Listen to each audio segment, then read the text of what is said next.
My name is Wilbur Ray. I am a docent at the Palm Springs Air Museum in Palm Springs, California. Today is December the 8th, 2010, and I am in Ono, West Virginia, with the last surviving Medal of Honor winner from the Iwo Jima campaign, Warrant Officer 4, Hershel Williams. Sir, we thank you for your service. Thank you.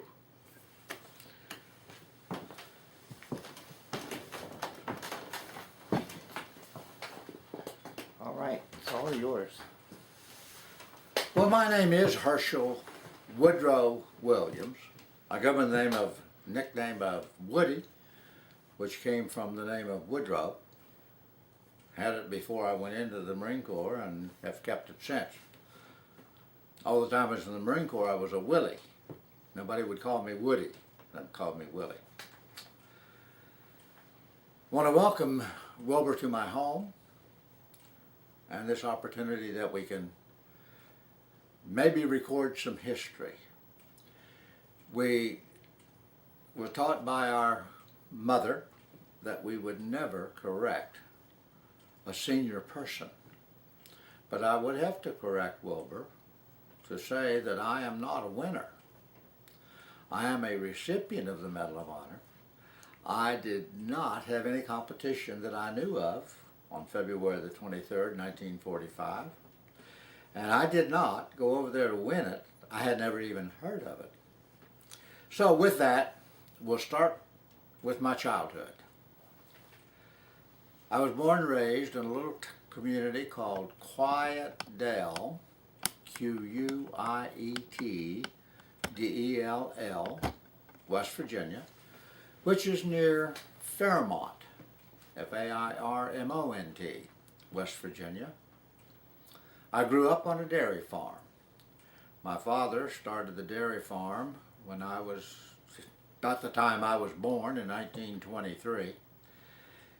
And during the lifetime of the farm, there were 11 children come along, and I was the last of the 11.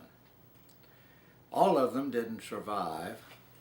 It was during the period of the 1919 to 1918 period through there. We had no medical doctors.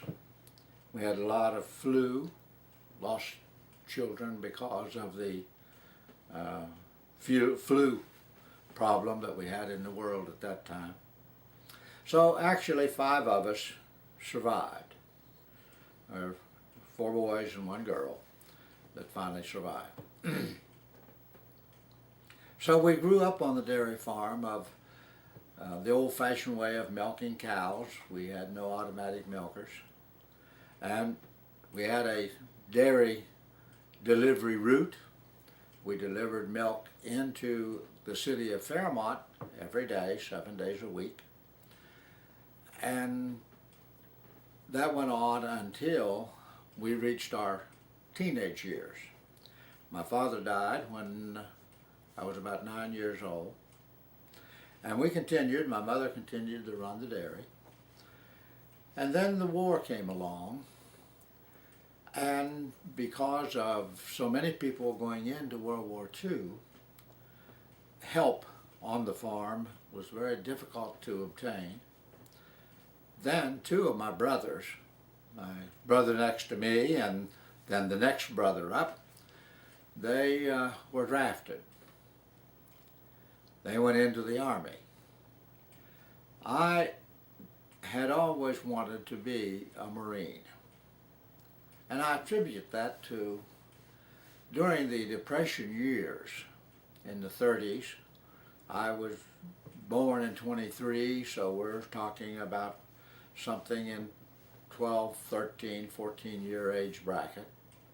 We had a couple fellows in the community who didn't particularly like to farm or mine coal, so they decided to go in the Marine Corps. So they went in the Marine Corps, and at that time they had to go in for a 6-year enlistment. the Marine Corps was still trying to make its way and its name. So when they came home on their 30-day furloughs, which they got once a year, they wore their dress blue uniforms. They were always men that were tall, very well muscled, and they were always in their dress blues when they came home.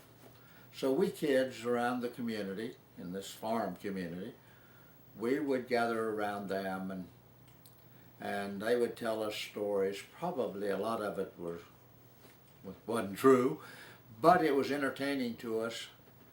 And somewhere, I guess, in the recesses of my mind, I said, if I ever go in the military, and I had no desire, didn't know anything about the military, we had no military influence in the community or anywhere around. We very seldom ever saw a person in uniform.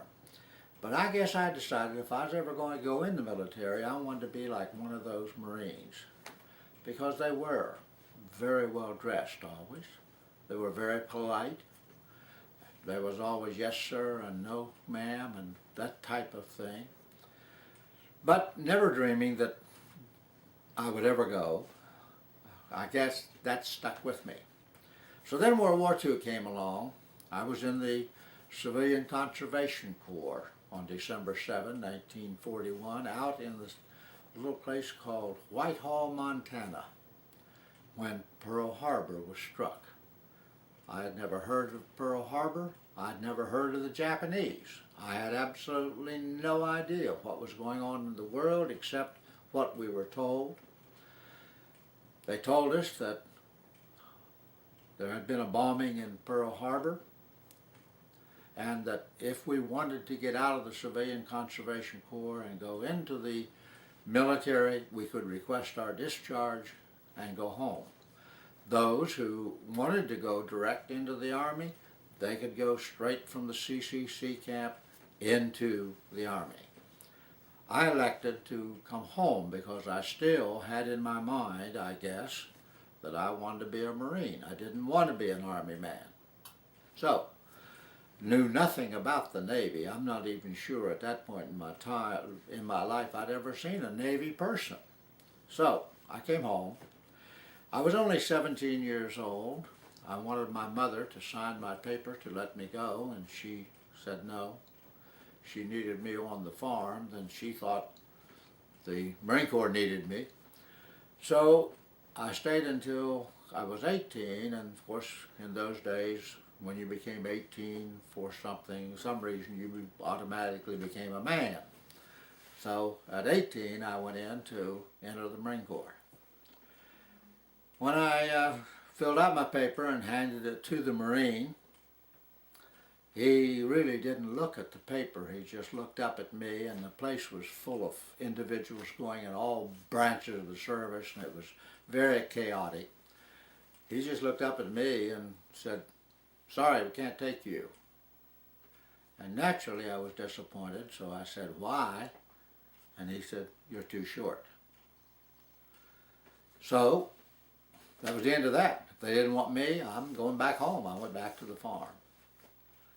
So then a little later on in 1943, that was in November of 1942, in 1943 the Marine Corps removed their height requirement of 5'8" that they had on the books. They began taking fellows that were not that tall. That sergeant apparently knew something was coming down the line and they were going to need more Marines, so he looked me up in May of '43. I went in the Marine Corps. I first went to San Diego, California, all the way from West Virginia, which was kind of unusual. Normally we go to Parris Island, South Carolina for boot camp.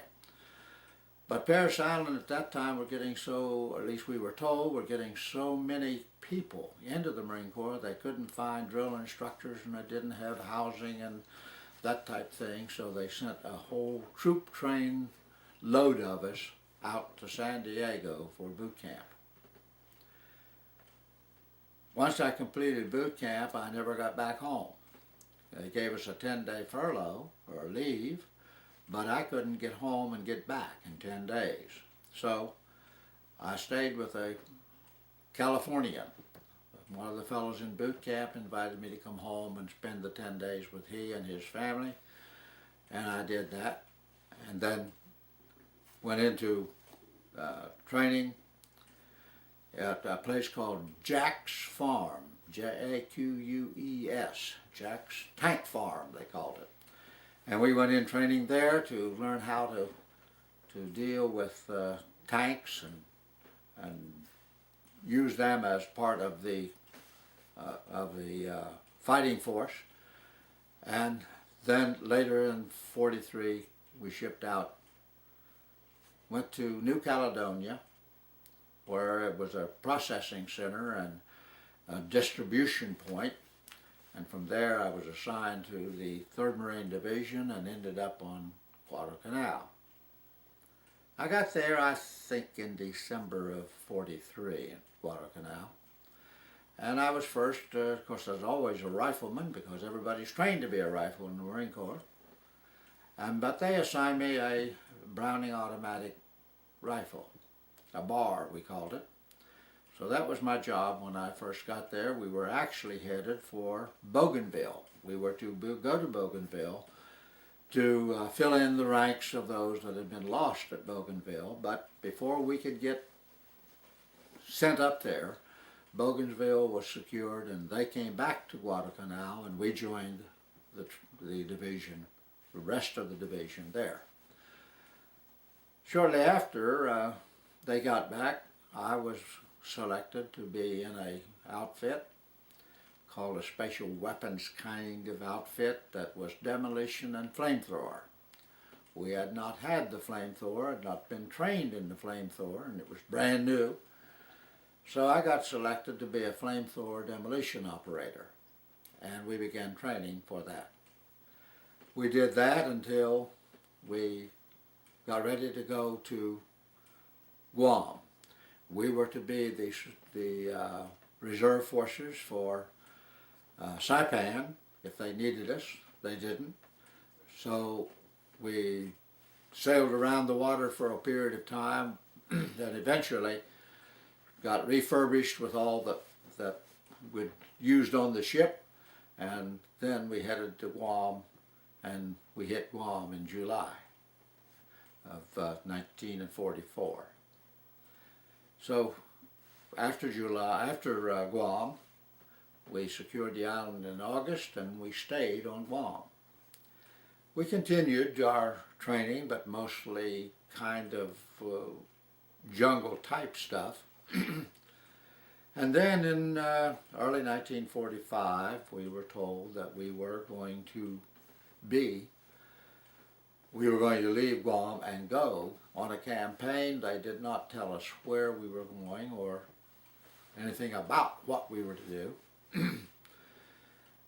But we finally loaded out in early February 1945 to go to a place called Jima. We didn't know that until we got aboard ship and they brought out a diagram that showed what the island looked like. They gave us some information about it, that it had a volcano on it and that type thing. Of course, we had no idea, or at least if they knew, they didn't tell us, but I'm convinced they didn't know that there were 21,000 Japanese on the island. We had no intelligence from the island, other than what the Navy people could gather around the island by frogmen and that type thing. So, but we were also told that we probably would never get off ship, that we'd probably be gone about 5 days. They didn't think they were going to need us because we were the reserve division. They had the 4th and 5th division, it was going to be the assault divisions, and we would probably just hang around and then come back to Guam. And of course, it didn't work that way. But when we got to Iwo Jima, we were quite a ways offshore. We could hear the explosions. At night you could see the explosions. And they were bombing and strafing, and ships were shooting at the island. But on the night of the 20th, they told us that we were going to go ashore. So the next morning we loaded out long before daylight, went out and got on the Higgins boats, went to the rendezvous area, waiting for the signal to go ashore. The Marines ashore, the 4th and 5th Marine Division, had not at that point been able to get enough ground to permit us to come in. So we rode around in Higgins boats all day, and then finally that evening they took us back and loaded us back aboard ship. Most everybody got sick because the waves were running 12, 15 feet, and that little old Higgins boat just bounced around the ocean like a cork all day long. Finally we got back aboard ship late in the night, really. But then we loaded up and got back off the next morning, which would have been the 21st. And back to the rendezvous area, and that time they had enough ground at the first airfield that we could get ashore. So we finally got ashore somewhere around noon that day. When we got ashore, there was just no place to go. It was so chaotic. So many dead Marines, wounded, equipment everywhere, blowing up and stalled, and the volcanic ash just made it almost impossible to negotiate, particularly equipment with wheels on it. Tanks could do a little better. Half tracks could make a little bit of progress if they didn't bury down. And we continued for the 21st and the 22nd to try to get across the first airfield. We finally got across late on the 22nd.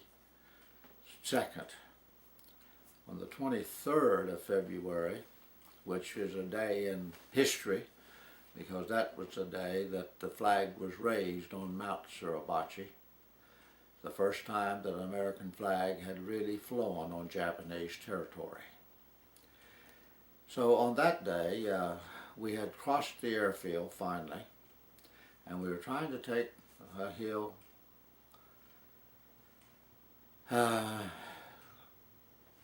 182, as I remember the number, and around the airfield the Japanese had built many, many concrete reinforced steel pillboxes. In today's world we don't call them pillboxes anymore, we call them bunkers, but all the same thing. And they were self-protecting kind of pillboxes, in that they would build them in a pod where you could hardly get to one without another being able to see you. So we were losing Marines very rapidly in an attempt to break through that line and group of pillboxes.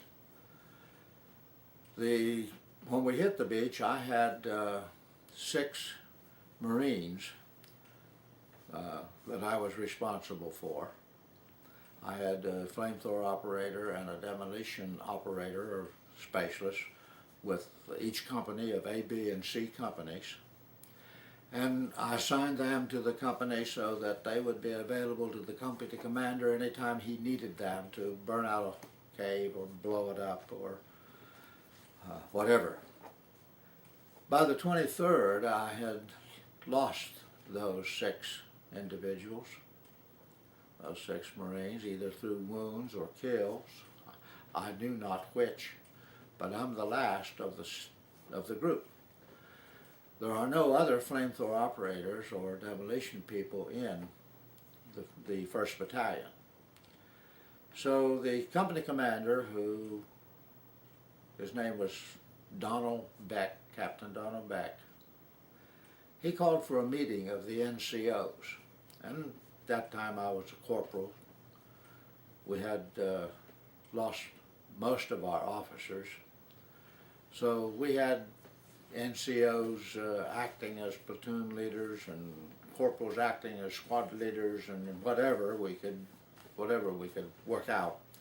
But he called for a meeting of the NCOs, and I was selected to go to that meeting because I was a corporal. We got in a big shell hole. I have no idea what kind, but it was big enough that we could all get in the shell hole and get down below ground level so that we could at least be protected from grazing fire. And he was looking for ideas of what we could do to get through those pillboxes. They really had us stalled. So he said to me, did I think I could knock out any of those pillboxes with a flamethrower? I have no idea what my response was. Some of the fellows in the hole later said that I made the comment, I'll try. So he assigned me 4 Marines, 2 BAR people and 2 rifle people. Their job was to shoot at the pillbox that I was trying to approach, shoot at the aperture of the pillbox to keep the Japanese from being able to shoot at me.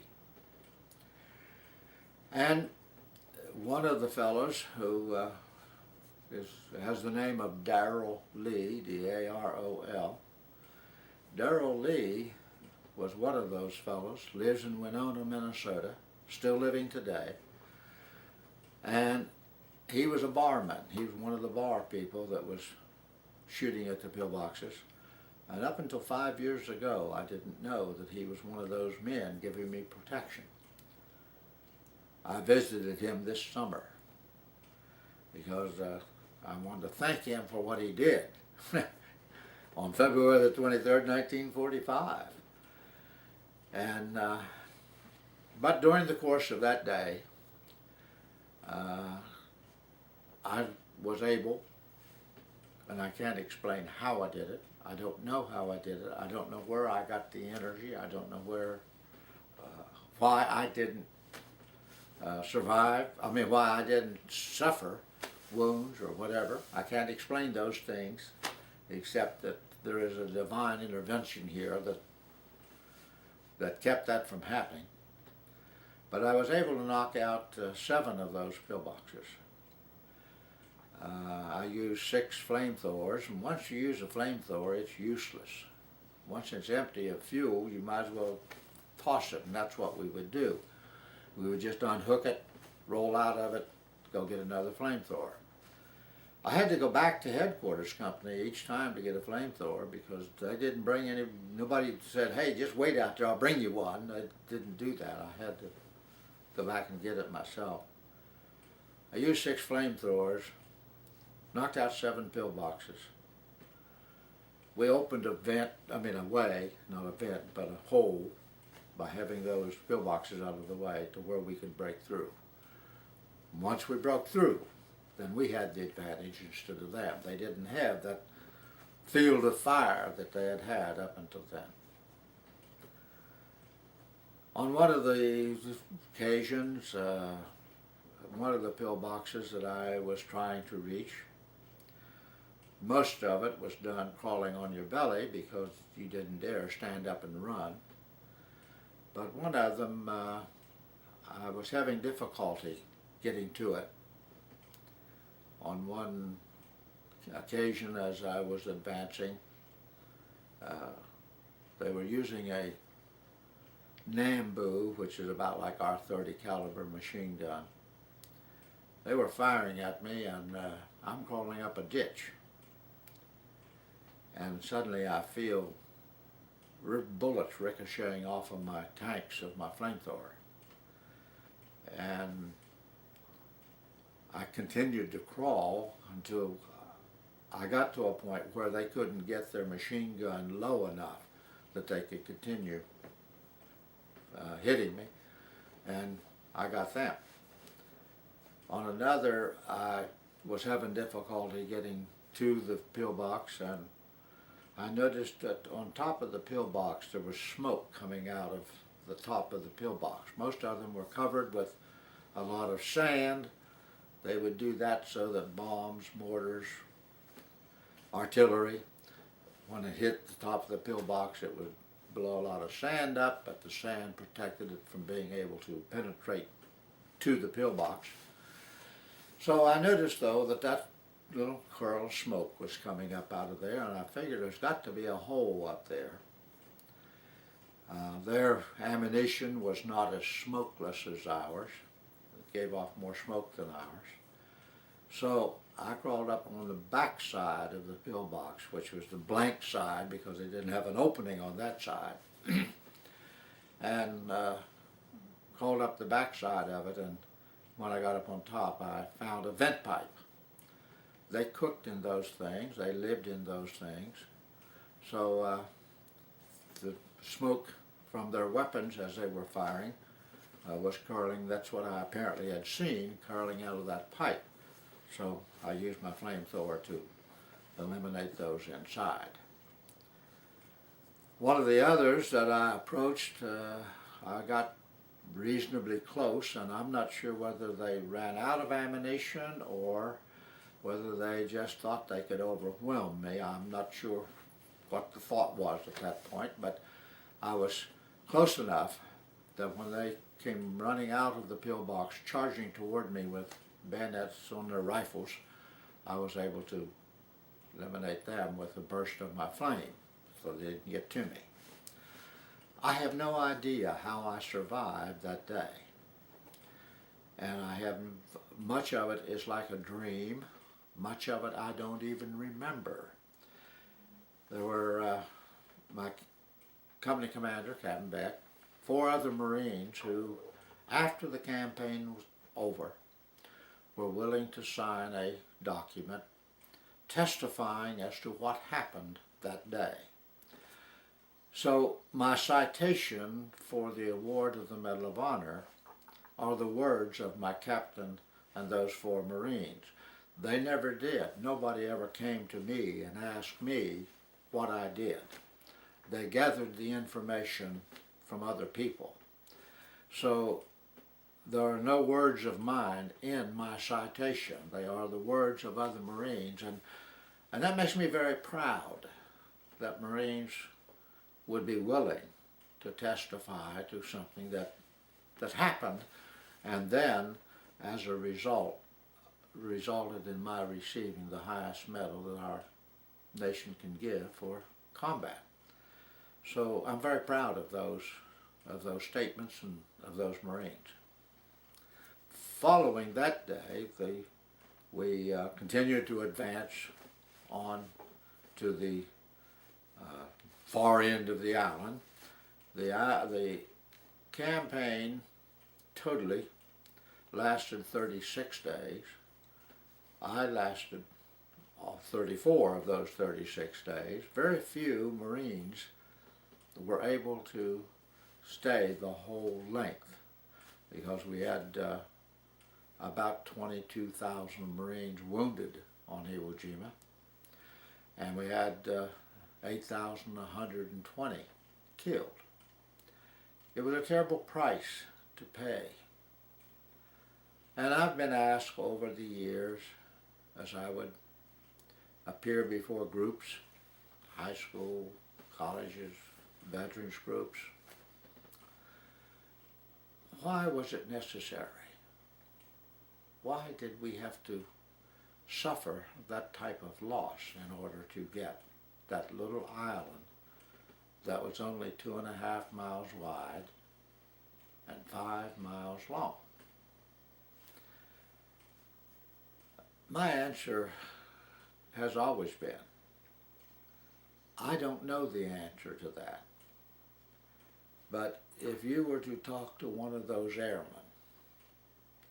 who on the way to Japan or on the way back from Japan would have had the ditch in the ocean with no chance of survival,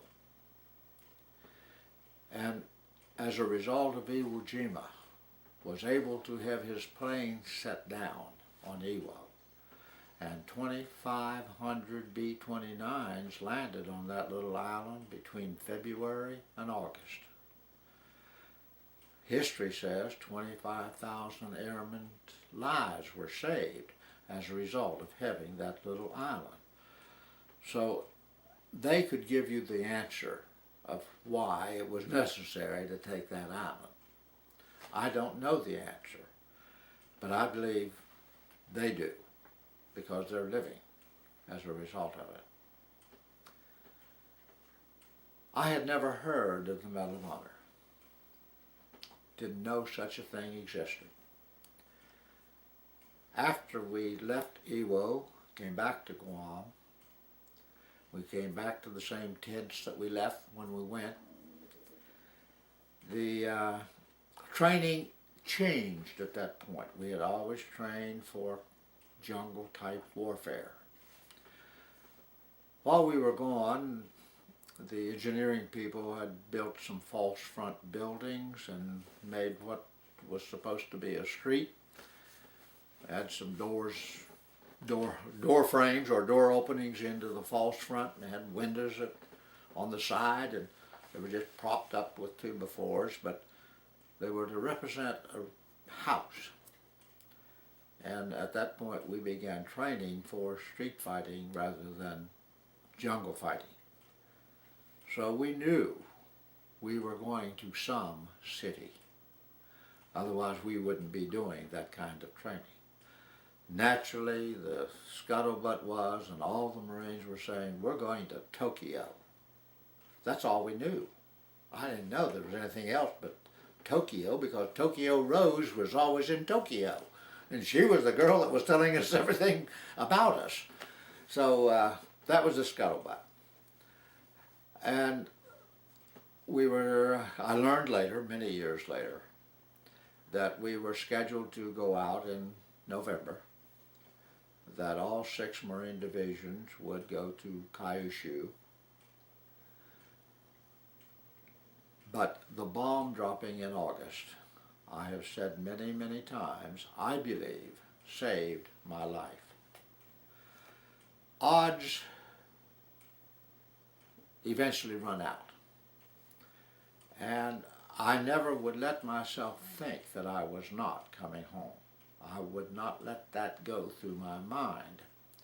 I was always going to come back to the lady that I was engaged to and planned to marry, and finally did, and we had 63 years of wonderful marriage. I just never would let myself think I was not going to make it. But when I got to thinking about street fighting and that type thing, I wondered if I would survive.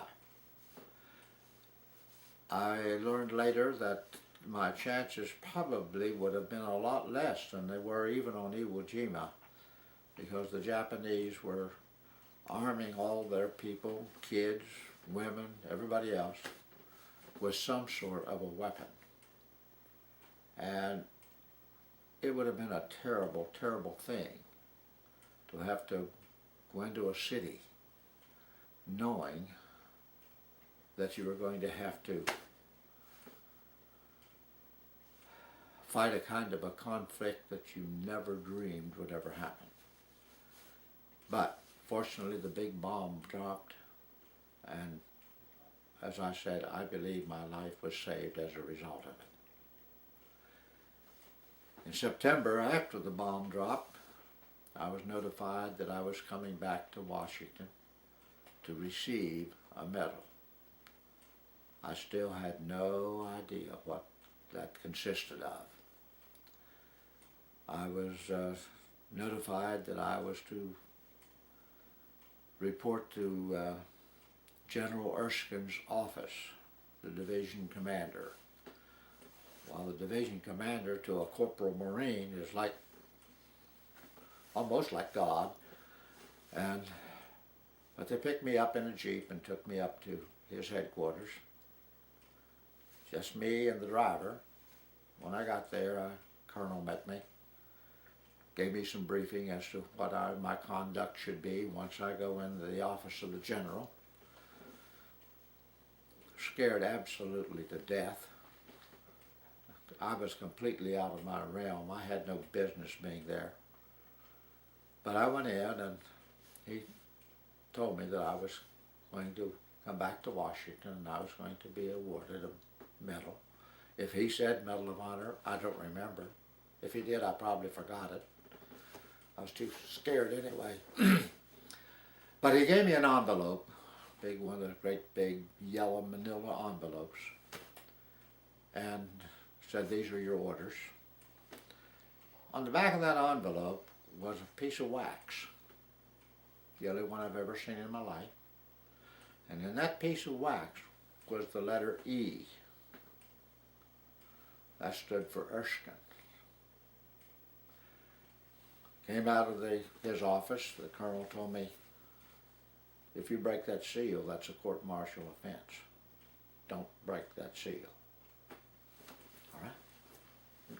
So, got in the Jeep, took me back to my unit, packed my sea bag. Next day I went to the airport. I'd never been on an airplane. Hadn't even been close to one. And it was so maddening because the war was over and people wanted to get home and they had all kinds of priorities. I learned later that the prisoner of war had #1 priority. #2 was the general officer, and #3 was somewhere else down the line, and #4 is what I was. I guess that's the last, as low as you can go. I sat in the airfield or airport all day long waiting for somebody to say, hey, get on that airplane. Well, they were coming and going, and nobody ever said anything. So it got to be evening, and I'd been there most of the day. So I went to one of the people in the airport and said, you know, would you call my first sergeant for me? You know, first sergeants are like your mother. When you got a problem, go to the first sergeant. He'll solve it for you. So I said, would you call my first sergeant for me? And the fellow said, yeah. So he called him, and I told the first sergeant, I'm still here. Nobody has said anything to me. Okay, I'll send a Jeep after you. So he sent a Jeep down, picked me up, and took me back. Lugged me in another Jeep the next morning and sent me to the general's. I'm back to the general's tent again. And when I got there, the colonel met me, same colonel. He said, what are you doing here? I don't know. First sergeant sent me up here. So I told him what had happened the day before.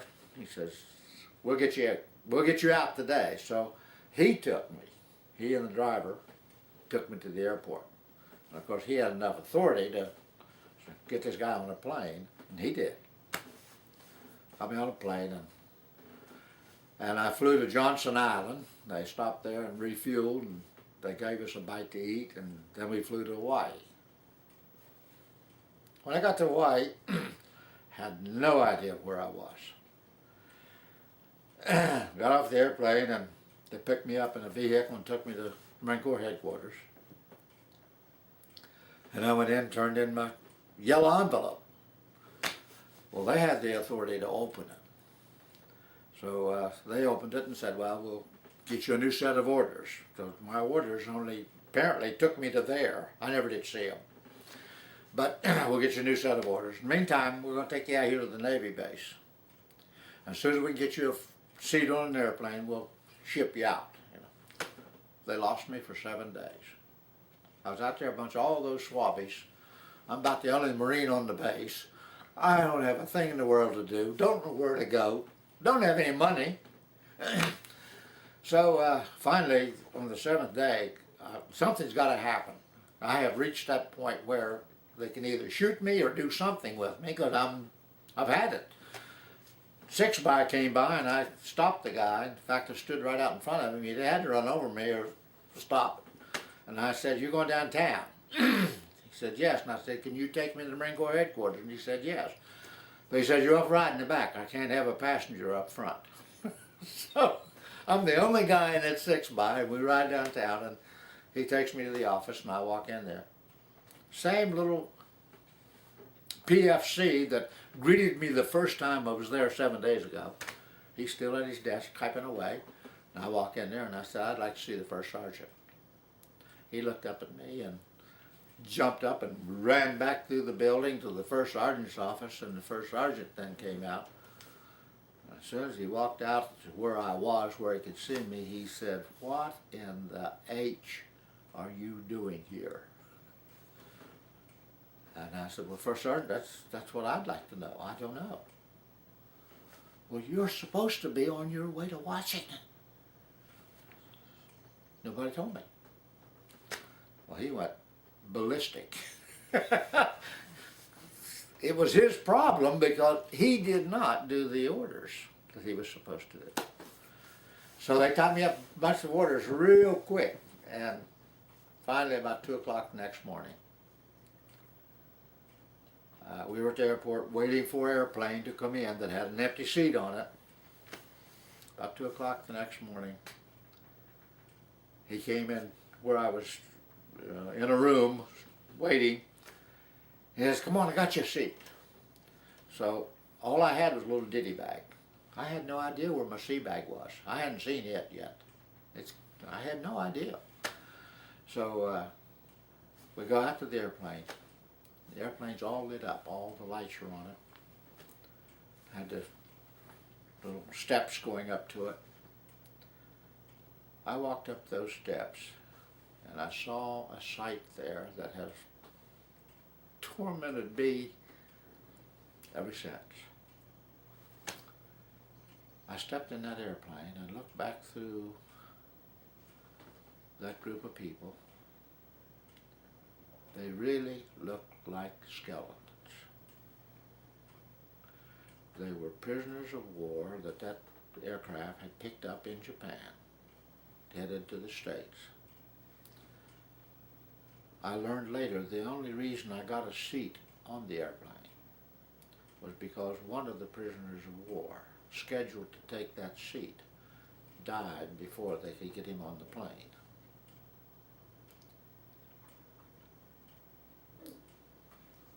There were people that weighed 170 or 80 pounds, now weighed 80 and 90 pounds. They didn't look human. But that was absolutely the happiest group of people I have ever seen in my life. They sang and hoop-rolled all the way to San Francisco. I don't think any of them ever slept. I tried, but I didn't get a whole lot, but they sang, they did everything, and it was quite a flight all the way to Frisco. Well, I'm the only guy getting off at Frisco. All those guys were headed for Letterman General Hospital in Illinois, where they were taking the prisoners of war to build them back up again. So they let me off at Frisco early in the morning. It's a big airport. Nobody there to meet me. I'm a lowly corporal. I get off the airport and start walking across this great big, they call it a tarmac. I didn't know they called it then, what it was. I'd never seen blacktop before. I didn't know what that was. But anyway, I started walking across the airfield. Saw a light way over there. I'm going to go over there and see what, see where I can go, what to do. I get over reasonably close, I'd say 50, 60 yards maybe. And two shore patrol people from the Navy stepped out of it was a guard hut. Stepped out of the hut, walked out there and approached me. One of them said to me, "Marine, you're out of uniform." I didn't know. Well, all I had was khaki. That's all, because they took all of our greens and blues and everything else away when we went overseas. But the uniform had changed from khaki to greens. I was supposed to be in greens. So one of them got a hold of each arm and off we went to the guard shack. I'm arrested, I suppose. But anyway, they took me in the guard shack and I've still got the orders, but I can't open my orders. So I tried to explain to them, I'm supposed to go to the Marine Corps headquarters in Oakland. I didn't know that much. That's what they had told me in a way. So they got on the horn and called Oakland, and they finally sent a vehicle over, picked me up and took me over to Oakland, and before the day was out, they had me in greens, all set up. So then they give me a new set of orders, and of course my airplane was canceled, because you couldn't get airplanes in the United States at all. Put me on a train from California to Washington, D.C. Gave me the day of reporting. I was supposed to be up there on October the 3rd. This is on about September the 23rd. So it took 5 days, those days, to get across the country on a train. So I got a berth, went aboard the train. I had an upper berth. I got in my berth, didn't know what else to do. I didn't know they had a club car or anything like that. Nobody ever told me any of that stuff. I thought I'm going to have to lay in this upper berth for whatever time it took to get to Washington. I'm a country boy. I don't know anything about this stuff, you know. Well, I hadn't been there very long. Some lieutenant in the Army came by and tapped me on the leg and he said, "Marine, you're in my berth." "Oh, sorry, sir. I thought I was in the right berth," and I looked at the thing that said, "This is my berth. I'm supposed to be in this numbered berth." And he said, "Well, that's my berth." Well, I started to climb out, and about that time the conductor came by. So I said something to him about it. I said, he says this is his berth. I don't have, where do I go? And he looked at it and he said, "Oh no, this is your berth. Lieutenant, you're in next car or some other car, not this one." You know. So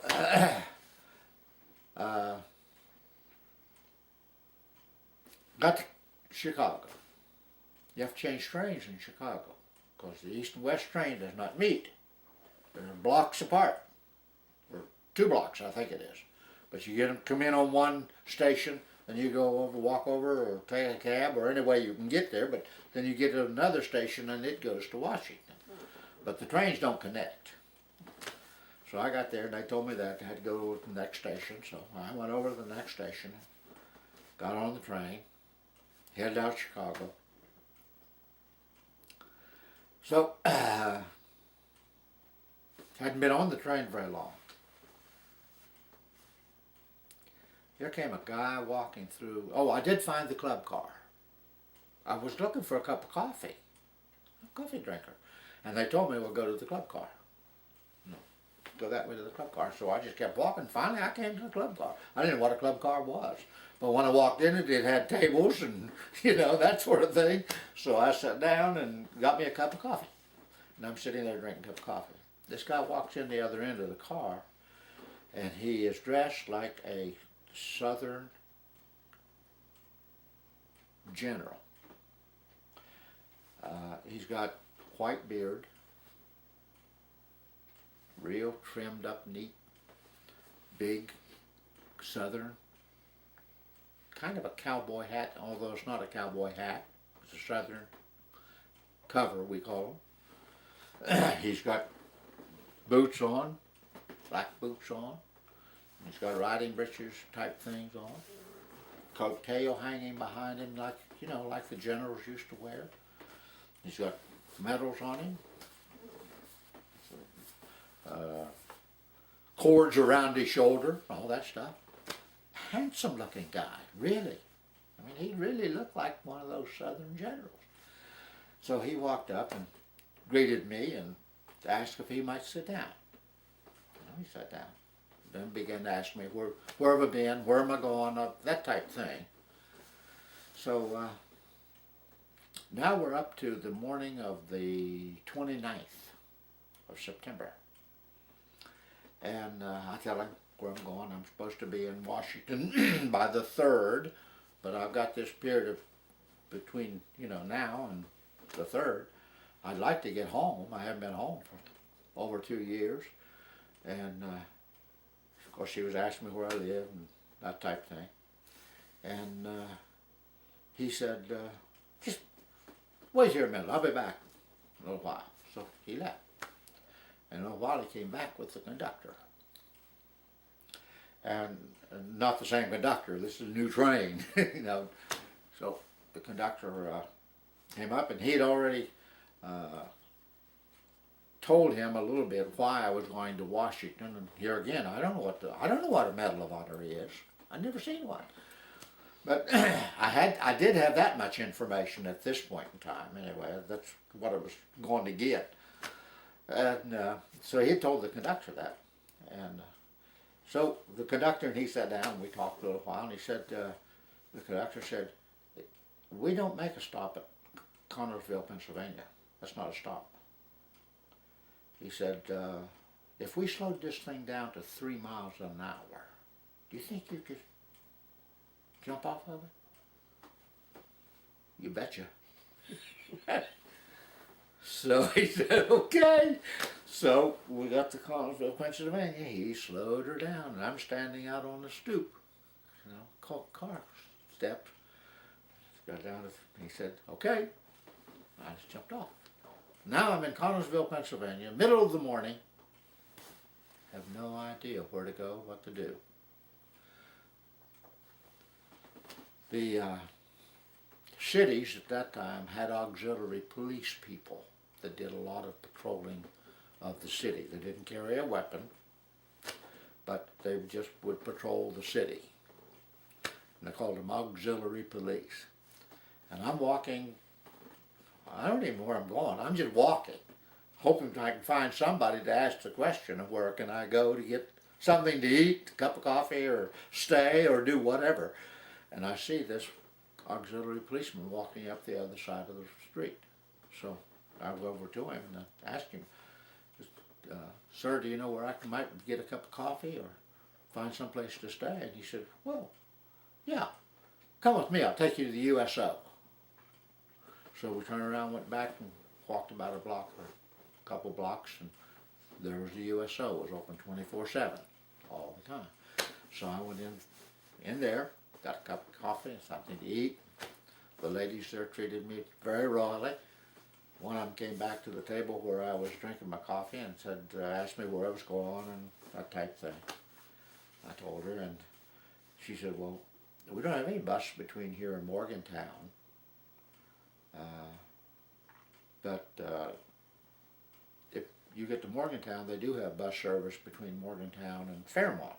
She knew that much about it. She said, "If you'll wait here until 6 o'clock, I'll take you over to Morgantown. I'll drive you over there." Well, stuff was still rationed. Gasoline was still rationed. Tires were still rationed, you know. So I waited until 6 o'clock, and she put me in her little old Chevrolet and drove me over to Morgantown bus station. And I got on the bus there. So we headed for Fairmont, and of course I thought I was going to end up at the Fairmont bus station, and from there I'd call some member of the family to come and get me or do something. But the bus driver started down the road that went by my girlfriend's house, to whom I'd been engaged for over 2 years. So I said to him, "Can you stop this bus? Let me off this house?" And he said, "Well, sure. You tell me and I'll let you off." So it was about 7 o'clock in the morning. He dropped me off. They had no idea I was even in the country. And I went up and knocked on the door. A bunch of surprised people. But my whole life changed as a result of the Medal of Honor. I stayed home. I finally took my wife-to-be and my mother with me, and we went to Washington, reported on the 3rd. On the 5th of October, 11 Marines and 2 corpsmen were at the White House, on the White House lawn, and President Truman presented a Medal of Honor to all 13 of us.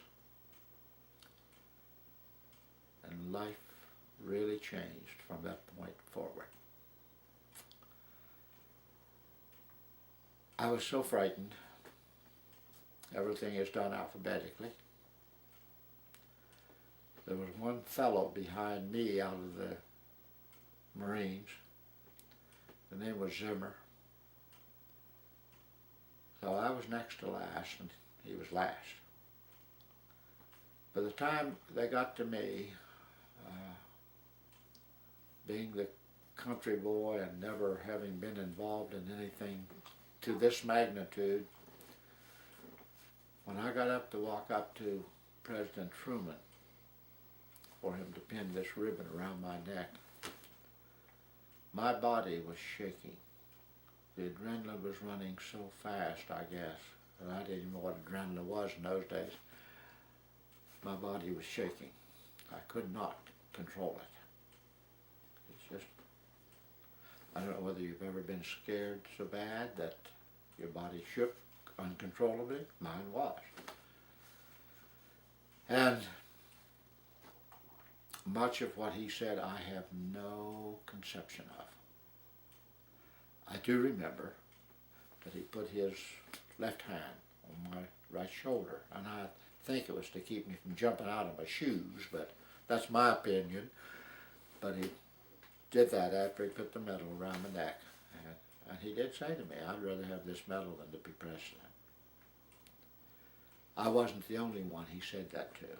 That was his routine, that he said that to every person he presented a medal to. He said it to Jack Lucas, who was in this same group. Jack received his, of course, alphabetically. He got his before we got there.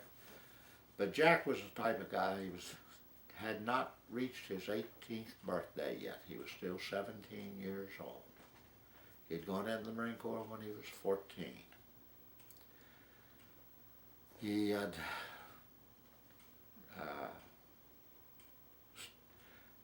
boarded a train illegally. He boarded a ship illegally. He should not have been at Iwo Jima, but he was.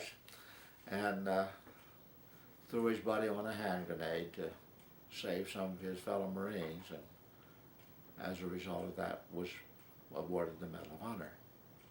And when the president said to Jack never saw a bashful day in his life, that he would rather have this medal than to be president, he said, Jack's response was, I'll trade you.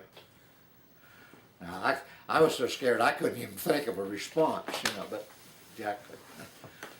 But the next day we were ordered then to report to the Commandant of the Marine Corps. Of course, as a corporal, and never even dreamed ever seeing Commandant of the Marine Corps. As far as we were concerned, if he'd say jump over the moon, we would have made an attempt to jump over the moon, because nobody ever questioned Commandant of the Marine Corps. His name was A. Vandegrift. He was a Medal of Honor recipient from Guadalcanal. So each individual had to go in his office individually, all 11 of us Marines.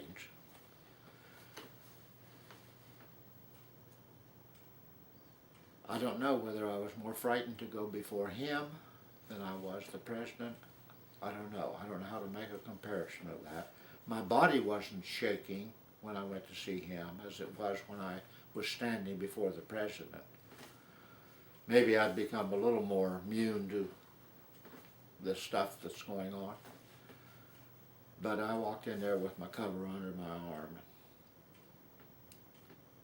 First time I'd ever walked on a soft rug.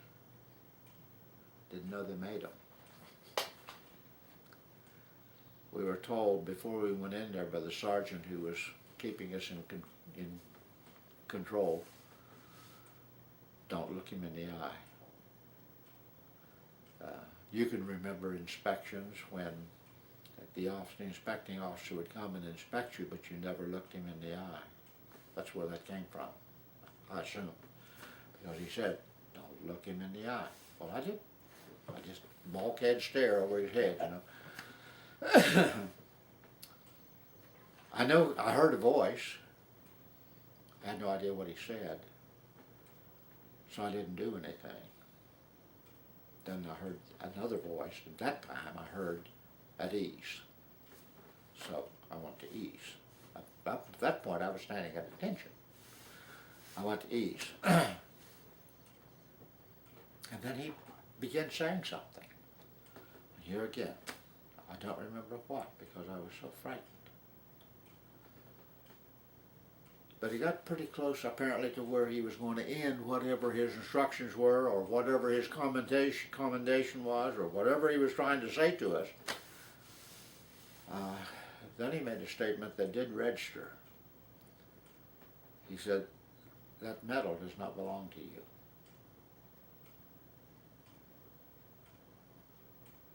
It belongs to all those Marines who didn't get to come home. And don't ever do anything that would tarnish that medal." He said that to others too. Maybe in a little different wording, but and I may be paraphrasing. But that registered. And I've lived my life in such a way that I hope I have never done anything that would tarnish that medal. I have said from the earliest time of when I knew what I was talking about that I don't wear it for what I did. I was just doing a job for which I'd been trained. I wear it in the honor of those Marines who didn't get to come home, and especially two Marines who that afternoon, or that day, February the 23rd, 1945, gave their lives protecting mine. So it really does belong to them. As I say in many articles, I am just the caretaker of it. It's theirs. So my life has really been full. As I said, I married the girl that I was engaged to all the time I was in the Marine Corps. We had a great family, and life has really been something that is almost unimaginable simply because of the Medal of Honor. And has been so full and opportunities so great that I would have never, ever had a chance to experience if it hadn't been for the Medal of Honor. I've been to every presidential inaugural, Kennedy, all the way through. I've had all my family to some of my family to every inaugural. And to me that is the absolute epitome of American freedom. We do it without fighting. We do it in a joyous kind of a way, yet it is so very meaningful. There's just no other ceremony or other occasion like it, as far as I'm concerned. And I've had all my daughters there. I've had all my grandchildren there. I've got 2 great-grandchildren. I hope I live long enough and they get old enough that I can get them there so that they will have that experience. I'm telling you, it leaves an impact on your life.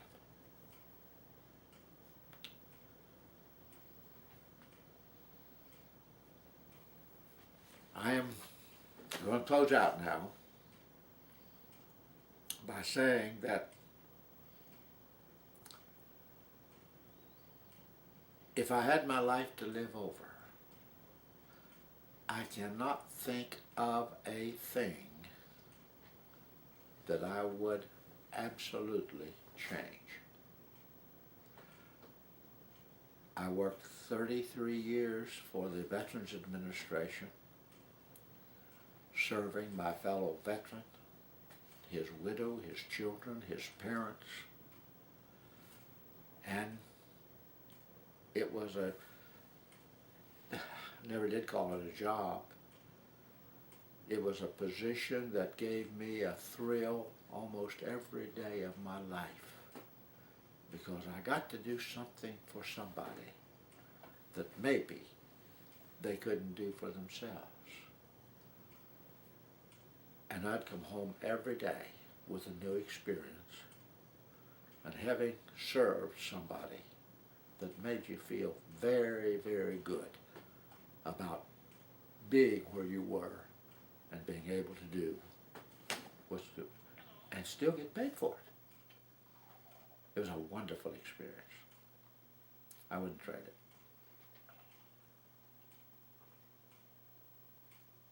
And I'm still looking forward. We have a fellow in West Virginia right now, last World War I, Frank Buckles, lives over near Martinsburg, 109 years old.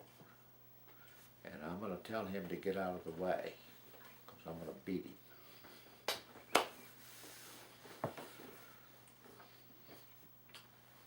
All right.